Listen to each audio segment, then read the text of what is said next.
speaking of like revisiting kind of Doctor and other character combinations, the bit that really sticks in my mind from Your Game Edge of Reality is the kind of the sequence. I think it's quite near the end where there's like a reality virus that is like distorting, the timeline and kind of creating kind of weird situations.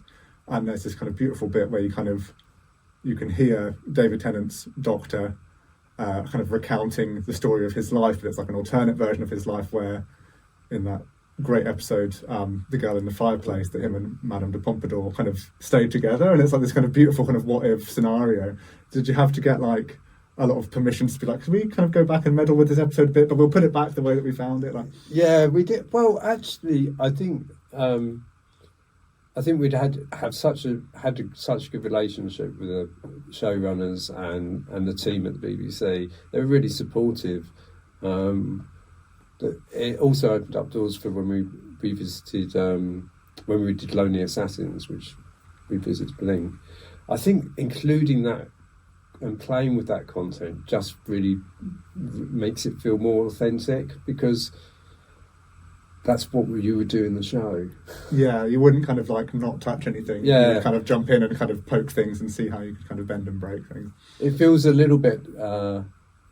It feels like you should. It feels like you should go there because, again, it just makes an authentic story that fits in with the law and grows with the law of Doctor Who. Yeah, but yeah, I was going to kind of go from that into Lonely Assassins. No, it's all good, all good. You beat me to it. But like talking about like revisiting beloved episodes, there isn't many episodes or any that are kind of more beloved than Blink, that kind of first Weeping Angels episode.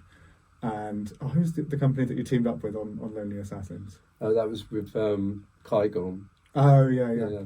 And can you talk a bit about how did that premise come about, the kind of idea we're going to revisit kind of not just the Weeping Angels, but specifically like the kind of Larry Nightingale kind of side of it from Blink, and again bringing back a great actor. What was it like kind of going and playing in that world and doing it in a completely different way, because that one's a mobile game, so very different kind of technically as well? Yeah, I think we were, people were asking us if we would do a mobile game for Doctor Who, and we felt that we didn't really want to put a 3D game onto a mobile, and we're really interested in again immersing you in the world. Ironically, I suppose when Marcus created his first pitch, it was around Blink. He took a small part of Blink and did a little pitch, which is actually we should really share that, because it's a really great pitch. But so Blink felt quite nostalgic, and we all loved the episode, and everyone loves Weeping Angels, and so it was really thinking about like how we could bring those things together.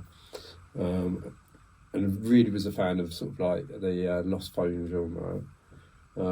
It's not the biggest genre in mobile, but it felt like it was a great way of it, sort of like immersing people in the same way that you do in VR, but this time via mobile.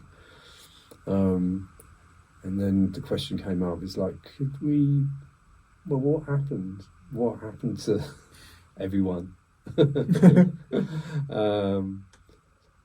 So we went there and asked the questions. And actually, yeah, it was really exciting that everyone said yes. So we actually went back to the location. We were taking BBC props in there for filming. So the really interesting thing about the Lost Phone game is it's very close to a TV production as well, because there's a lot of live footage. So taking Weeping Angels back to the original location was probably quite interesting for people living in the local area. Yeah, I wonder if the people who live around there know. Like some of them, like the nerdiest ones. I should have thought so, but yeah, again, I think it's great that the team is so open. Yeah, and allowed us to. I think it's cool as well because you do again kind of like taking bits and pieces from different kind of eras of Doctor Who and kind of seeing how they interact together, because you have Jodie in that game as well in an audio cameo as well, right? And then you have Ingrid Oliver as well. So it's kind of like these kind of three different kind of parts of Doctor Who all kind of coming together in one package. It was so that was so easy to get everyone back. Everyone was so excited to revisit that story and take it further. So it was really, and I think you could see the enthusiasm with Ingrid and everyone in there as a character, and Larry. Yeah, bless him. Yeah.